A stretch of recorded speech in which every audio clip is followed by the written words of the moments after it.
හරි ළමයි අද අපේ මාතෘකාව වෙන්නේ ප්‍රතිශක්තිය. හරිද?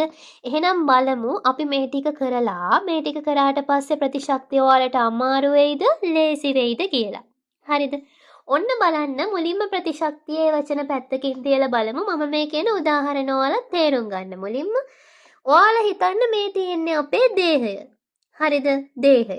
දේහයේ ඔන්න ළමයි පිටතින් ඉන්නවා මේ කවුද? ත්‍රිකෝණ ඉන්නවා, වෘත ඉන්නවා, තරු ඉන්නවා, බෝල පාට කරපු ඒවා මේ හිතන්නකෝ මේ ව්‍යාධිජනකයන් සෙට් එකක්. හරිද? එයාලා ඉන්නේ අපේ සමට පිටතින්. හරිද? අපේ සමට පිටතින් ඉන්නේ. හරිද? ඉතින් මම මේකට නමක් කියන්නම් බාහිරින් ඉන්නේ. හරිද? බාහිරින්.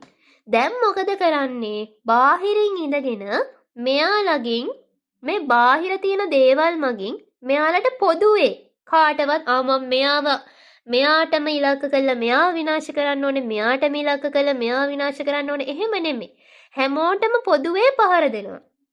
ඒ පොදුවේ පහර දීපු නිසා මොකද වෙන්නේ? පොදුව ශනිකව පහර දෙනවා. පහර දීපු නිසා මේ දෙන්නෙක් විනාශ වුණා. හරිද? එයාට විනාශ කරන්න පුළුවන් එච්චරයි. ඉතින් ඉතුරු වුණා මෙන්න මේගොල්ලන්. හරිද? මෙන්න මේ අය. එයාලා අපේ දේහය ඇතුළට ආවා. හරිද? එයාලා අපේ දේහය ඇතුළට ආවා. එයාලා අපේ දේහය ඇතුළට ආවට පස්සේ දේහය ඇතුළේ ඉන්නවා විශිෂ්ට කෙනෙක්. එයා අභ්‍යන්තර. හරිද? එයා මොකද කරේ? එයාත් හැමෝටම පොදුවේ පහර දුන්නා. මම බෝලේ විනාශ කරන්න ඕනේ. එහෙම නෙමෙයි. හැමෝටම පොදුවේ පහර දුන්නා. ඒ පහර දීපු නිසා ළමයි මෙන්න මේ ටික දෙනා මොකද වුනේ? විනාශ වෙලා ගියා. හැබැයි මොකද වුනේ? බෝල ටික ඉතුරු වුණා. බලන්න එයා කොච්චර නම් බෝල කියන්නේ කොච්චර සූක්ෂම කෙනෙක්ද කියලා. දැන් මොකද වෙන්නේ? මේ බෝල ටිකට විතරක් ඉලක්ක කරලා පහර දෙන්න. බෝල විතරක් සූම් කරලා පහර දෙන්න. අනුවර්තී නැත්තම් පරිචිත කියලා කෙනෙක් ආවා. දැන් ඔයාලට තේරුණා නේද? බාහිර ආරක්ෂණය. ඒක විශිෂ්ටයිද විශිෂ්ට නැද්ද? විශිෂ්ට නෑ. ඇයි විශිෂ්ට නැත්තේ? එක්කෙනෙක් ඉලක්ක කරගෙනද පොදුවේ හැමෝටම පහර දුන්නද? පොදුවේ හැමෝටම පහර දුන්නා. නේද? ඊට පස්සේ මොකද වුනේ? එයාලා අපේ දේහය ඇතුළට ආවා. අභ්‍යන්තර ආරක්ෂණය. ඒක විශිෂ්ටයිද විශිෂ්ට නැද්ද? විශිෂ්ට නෑ. ඇයි එයාත් මොකද කරේ? හැමෝටම පොදුවේ පහර දුන්නේ. ඊට පස්සේ බෝලෙමෙන් ඉතුරු වුණා. ඒක මොකද වුනේ? අනුවර්තී නැත්තම් පරිචිත ප්‍රතිශක්තිය. ඒක විශිෂ්ටයිද විශිෂ්ට නැද්ද? ඒක නම් විශිෂ්ටයි නේද? ඇයි එයා පහර දුන්නේ එක්කෙනෙක් ඉලක්ක කරලා විතරයි නේද? ඒ බෝලය. දැන් හිතන්නකො ළමයි මම මේක ඔයාලට තව උදාහරණයකින් පැහැදිලි කරනවා. ඔයාලා හිතන්න මට ලංකාව හඳින්න බෑ. හරිද? මේ තියෙන ලංකාව කියලා හිතන්නකො. හරි. ඔය තියෙන ලංකාව. හරිද? ලංකාව. මේ ලංකාව වටේ තියෙන්නේ මොකද්ද? මේ මහ මුහුද. හරිද? ලංකාව වටේ තියෙනවා මේ මහ මුහුද. මහ මුහුද කියන්නේ මොකද්ද? ව්‍යුහයක් නේද? මහ මුහුද කියන්නේ මොකද්ද? මහ මුහුද කියලා කියන්නේ ව්‍යුහයක් නේද? එතන මේ තියෙන්නේ ලංකාව. හරිද? ඔය තියෙන්නේ ලංකාව. ලංකාවට පිටතින් එනවා ආක්‍රමණිකයෝ හමුදා මේ කියන්නේ මංකොල්ලකාරයෝ කුඩුකාරයෝ එය හැමෝම එනවා ලංකාවට. ඒතර ඉස්සෙල්ලම ආරක්ෂා කරන්නේ කවුද? මෙන්න මේ කියන මුහුද මගින් තමයි මේ අපේ ලංකාව ආරක්ෂා කරන්නේ. එතකොට මුහුද කියන්නේ ව්‍යුහයක් නේද? ව්‍යුහයක්. හරි. ආවා. ඊට පස්සේ මුහුදෙන් ඒ අය පැන්නා. දැන් මේ තියෙන්නේ මොකද්ද?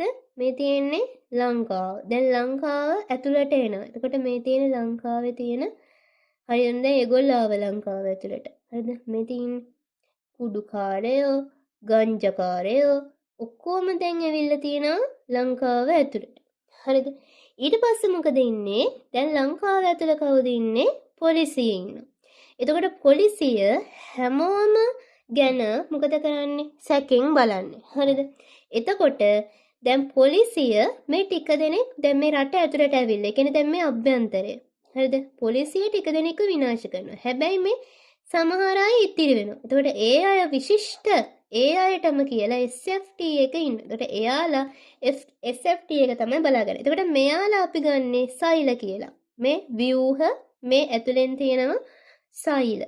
හරිද? එතකොට මේ උදාහරණොත් එක මතක් කරගන්න පුළුවන්. හරිද? ඊළඟට දැන් මෙහෙමයි. මේ තියෙන්නේ අපේ දේහයනේ. එතකොට දේහය ඇතුලේ තියෙනවා මේ විදියට සෛල. හරිද? එතන මේ සෛලවල අපි කියනවා මේ තියෙන්නේ සහජ. අපි මේ බාහිරයි ඒ වගේම අභ්‍යන්තරයි ඒ දෙකටම කියනවා සහජ ප්‍රතිශක්තිය කියලා. සහජ ප්‍රතිශක්තියට කියනවා විශිෂ්ට නොවන කියලා. ඇයි ඒ දෙන්නටම අපි කියනවා ඒ දෙන්නම පොදුවේ තමයි ක්‍රියා කළේ. ඒක නිසා ඒක විශිෂ්ට නොවන. හැබැයි අනුවර්තී නැත්නම් පරිචිත ප්‍රතිශක්තිය ඒක විශිෂ්ට ප්‍රතිශක්තියක් විදිහට තමයි සලකන්නේ. හරි. ඊට පස්සේ සහජ ප්‍රතිශක්තියේ අභ්‍යන්තර ආරක්ෂණය යටතේ මෙතන ඉන්නවා භක්ෂක සෛලයක් කියනකො. ඒතර භක්ෂක සෛලයක් කියන්නේ ආ ප්‍රතිශක්ති සෛලයක්. හරිද? ප්‍රතිශක්තිකරණ පද්ධතියේ තියෙන සෛලයක්. එයාට තියෙනවා අර නරක අණු අඳුන ගන්න, ආගන්තුක අණු අඳුන ගන්න ප්‍රතිග්‍රාහක අණු. හරිද? ඒ කියන්නේ අපේ ප්‍රතිශක්තිකරණ පද්ධතියට තියෙන ඕන විශේෂ හැකියාවක් තමයි ස්වයං සෛල, ස්වයං නොවන සෛල වලින් අඳුනා ගන්න තියෙන හැකියාව. තමන්ගේ සෛල, තමන්ගේ නොවන සෛල වලින් අඳුනා ගන්න ප්‍රතිශක්තිකරණ පද්ධතියට හැකියාවක් තියෙන්න ඕනේ. හරිද? එතකොට තමන්ගේ නොවන සෛල වලට තියෙනවා මේ විදියට අණු. අන්නේ ප්‍රතිග්‍රාහක අණු මේ කියන අණු වලට ගිහිල්ලා බැඳුනට පස්සේ තමයි එයාලව ගිහිල්ලා මරන්න පුළුවන් වෙන්නේ. හරි. අපි ප්‍රතිශක්තිය ප්‍රධාන කොටස් දෙකකට බෙදනවා. සහජ ප්‍රතිශක්තියයි අනුවර්තී ප්‍රතිශක්තියයි. සහජ ප්‍රතිශක්තිය ආයි ප්‍රධාන කොටස් දෙකකට බෙදෙනවා බාහිර ආරක්ෂණය සහ අභ්‍යන්තර ආරක්ෂණය කියලා. ඒක තමයි මේ මෙතන තිබ්බේ. බාහිර ආරක්ෂණය, අභ්‍යන්තර ආරක්ෂණය ඒ දෙකම විශිෂ්ට නෑ. ඉතින් සහජ ප්‍රතිශක්තිය විශිෂ්ට නොවන. හරි. සහජ ප්‍රතිශක්තියේ බාහිර ආරක්ෂණය යටතේ අපි කියනවා මේක පළමු පෙළ ආරක්ෂණය කියලා. හරිද? මිනිස් සම, ඒ වගේම ශ්ලේෂ්මල පටල, ඒ වගේම ශ්‍රාව උදාහරණ වලට දෙන්න පුළුවන්. මිනිස් සම කියලා කියන්නේ භෞතික බාධකයක්. හරිද? ශ්ලේෂ්මල පටල කියලා කියන්නේ භෞතික බාධකයක්. ශ්‍රාව කියලා කියන්නේ භෞතික වගේම රසායනික බාධකයක් වෙනවා. අර බාහිර ආරක්ෂණය ව්‍යුහය යටතට තිබ්බේ ඒවා. හරි. ශ්‍රාව වලට මොනවාද අයිති වෙන්නේ? කඳුළු, කේටය, ශ්ලේෂ්මල, ආමාශයක යුෂයේ ඇති අම්ලය, සමේ ස්වේද හා ස්නේහ ශ්‍රාවී ග්‍රන්ථිවල ශ්‍රාවයන් මේ කියන ශ්‍රාව වලට අයිති වෙනවා. ඊළඟට මේ කඳුළු, කේටය, ස්වේදය, ශ්‍රාවය, ශ්ලේෂ්මල වගේ දේවල් වලින් ලයිසොසයින් කියලා එන්සයිමයක් ශ්‍රාවය වෙනවා. මේ ලයිසොසයින් වලට පුළුවන් ඇතැම් බැක්ටීරියාවන්ගේ සෛල බිත්ති විනාශ කරලා දාන්න. හරි. කලින් බාහිර ආරක්ෂණය, දෙක සහජ ප්‍රතිශක්තිය අභ්‍යන්තර ආරක්ෂණය. ඒකට කියනවා දෙවන පෙළ ආරක්ෂණය කියලා. ඉතින් මේක කරන්නේ ප්‍රධාන ආකාර හතරකින්. පළවෙනි එක භක්ෂක සෛල, දෙවෙනි එක ස්වභාවික නාශක සෛල, තුන්වෙනි එක ප්‍රතිශුද්ධ ජීවී ප්‍රෝටීන, හතරවෙනි එක ප්‍රදාහක ප්‍රතිචාරය. භක්ෂක සෛල මොකද කරන්නේ? ශුද්ධ ජීවීන් ආගන්තුක අංශු සෛල සුන්බුන් තමයි පරිග්‍රහණය කරන්නේ. භක්ෂක සෛල ආකාර දෙකක් තියෙනවා මිනිස්සුන්ගේ. පළවෙනි එක නියුට්‍රොෆිල, දෙවෙනි එක මහා භක්ෂාණු. නියුට්‍රොෆිල තමයි ආසාදිත ස්ථානය වෙතට පළමුවෙන්ම ආකර්ෂණය වෙන්නේ. මහා භක්ෂාණු ගත්තම එයා වඩාත් විශාල, ඒ වගේම ප්‍රබල භක්ෂක සෛල වර්ගයක්. දෙවැනි එක ස්වභාවික නාශක සෛල. එතකොට මේ ස්වභාවික නාශක සෛල කියලා කියන්නේ වසා සෛල වර්ගයක්. එයා මොකද කරන්නේ? රුධිරයේ, ඒ වගේම ප්ලීහාව වසා ගැටිතිවල තමයි ඉන්නේ. හරිද? මෙයා සාමාන්‍යයෙන් සෛල පරිග්‍රහණය කරන්නේ. දැන් භක්ෂක සෛල වලින් නම් මෙහෙම ගිලිනවනේ. හැබැයි ස්වභාවික නාශක සෛල ඒ විදියට ගිලින්නේ නැහැ. හරිද? එයා කරන්නේ සෛල මතු පිට තියෙන අසාමාන්‍ය අණු වර්ග අඳුනාගෙන ඒවා මරා දානවා. හරිද? ඒවා මරලා දානවා. හරි.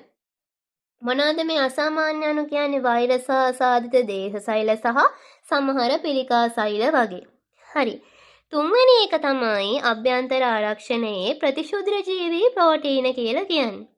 ප්‍රතිශුද්ධ ජීවී ප්‍රෝටීන ශුද්ධ ජීවීන්ට ඍජුව පහර දීම හා ඔවුන්ගේ ප්‍රජනන ක්‍රියාවලියට බාධා සිද්ධ කරනවා. එතකොට ප්‍රතිශුද්ධ ජීවී ප්‍රෝටීන ආකාර දෙකයි. පළවෙනි එක ඉන්ටර්ෆෙරෝන්, දෙවෙනි එක අනුපූරක ප්‍රෝටීන. හරි. මං ඉන්ටර්ෆෙරෝන්ගේ වෙන්නේ මොනවද කියලා කියන්නම්. මේ තියෙන්නේ වෛරස් ආසාදනය වූ සෛල. හරිද? එතකොට මේ වෛරස් ආසාදනය වූ සෛලවල තමයි ඉන්ටර්ෆෙරෝන් කියන ඒවා නිපද වෙන්නේ. හරිද? එතන මේ තියෙන්නේ වෛරස් ආසාදනය නොවූ සෛල. එතකොට මොකද කරන්නේ මේ වෛරස් ආසාදනය වූ සෛල අනිත් සෛල වෛරස් වලින් බේරගන්න. ඒ කියන්නේ වෛරස් ආසාදනය නොවූ සෛල වෛරස් වලින් බේරගන්න. එයා මොකද කරන්නේ මේ ඉන්ටර්ෆෙරෝන් විසරණය කරලා මෙහෙම අරිනවා. විසරණය මගින් මෙයා ගමන් කරනවා. ගිහිල්ලා වෛරස් ආසාදනය නොවූ සෛලවල පටලවලට බැඳෙනවා. එහෙම ගිහිල්ලා මෙයාලගේ ඒ කියන්නේ වෛරස් ආසාදනය නොවූ සෛලවල ප්‍රතිවෛරස ප්‍රෝටීන හැදෙනවා. හරිද? ඒ ප්‍රතිවෛරස ප්‍රෝටීන නිසා අර මේ වෛරස ගිහිල්ලා පැතිරුණොත් මේවයි ප්‍රතිවලිත වෙන්නේ නෑ යාලා. හරිද?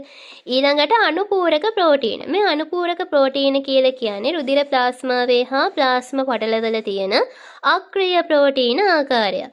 හරිද? එතකොට එයාට පුළුවන් පක්ෂක සෛලිකතාවයේ ඉහළ නංවන්නයි ඒ වගේම ප්‍රදාහක ප්‍රතිචාරය ඉහළ නංවන්නයි මේ කියන අනුපූරක ප්‍රෝටීන වලට හැකියාව තියෙනවා. ඒ වගේම මේ අනුපූරක ප්‍රෝටීන අක්‍රීයයි කියලා කියවනේ. හැබැයි මෙයා සෛල ශුද්‍රජීවී සෛල මතු පිට පවතින විවිධ ද්‍රව්‍ය හමුවේ මෙයාලා සක්‍රිය වෙනවා. හරිද? ඒ කියන්නේ ශුද්‍රජීවී කෙන්ගේ ගෑවුන ගමන් මෙයා සක්‍රිය වෙනවා. එහෙම සක්‍රිය වෙලා ජෛව රසායනික ප්‍රතික්‍රියා මාලාවක් ඔස්සේ ආක්‍රමණික සෛල බිඳ දැමීම මෙයා මගින් කරනවා. හරිද? ඒ වගේම මෙයාගේ සයිඩ් ඉෆෙක්ට්ස් දෙක තමයි මං කලින් කිව්වේ භක්ෂක සෛලිකතාවයයි ප්‍රදාහක ප්‍රතිචාරයේ ඉහළ නංවනවයි කියලා. ඊළඟට ඉන්ටර්ෆෙරෝන් මගින් මොකද කරන්නේ? එයා භක්ෂක සෛලිකතාවය වැඩි කරනවා. හරි.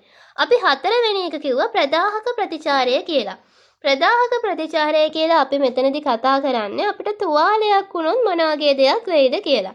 හරිද?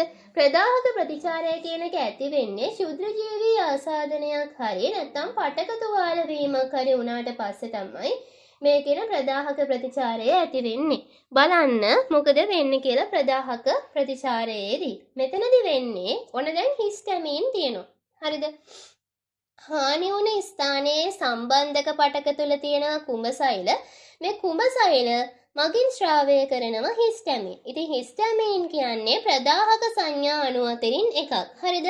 එතකොට මේ හිස්ටමින් මොකද කරන්නේ? තුවාල වෙච්ච පටකයේ අසල තියෙන රුධිර වාහිනී වල පාරගම්‍යතාවය වැඩි කරනවා. ඒ වගේම මේවා විස්තරණය සිද්ධ කරනවා. හරි. අපි බලමු එතකොට හිස්ටමින් මගින් මොකද කරන්නේ? රුධිර වාහිනී වල පාරගම්‍යතාවය වැඩි කරනවා. ඒ වගේම රුධිර වාහිනී විස්තරණය කරනවා. අපි බලමු රුධිර වාහිනී වල පාරගම්‍යතාවය වැඩි කරාට පස්සේ මොකද වෙන්නේ කියලා. රුධිරයේ ඉඳන් හානි වූ ප්‍රදේශයට සුදු රුධිර සෛල, ඒ වගේම ප්‍රතිශුද්ධ ජීවී ප්‍රෝටීන, ඒ වගේම රුධිර කැටි ගැසීමේ මූලිකාංග ඇතුළු වීම සඳහා ඇතුළට කාන්දු වීම වැඩි කරනවා. හරිද? එමගින් මොකද වෙන්නේ? ඒ නිසා ආක්‍රමණික ව්‍යාධි ජනකයන් විනාශ කිරීම සහ අර පටක අලුත් වැඩියාව කියන එක සිද්ධ වෙනවා. හරිද?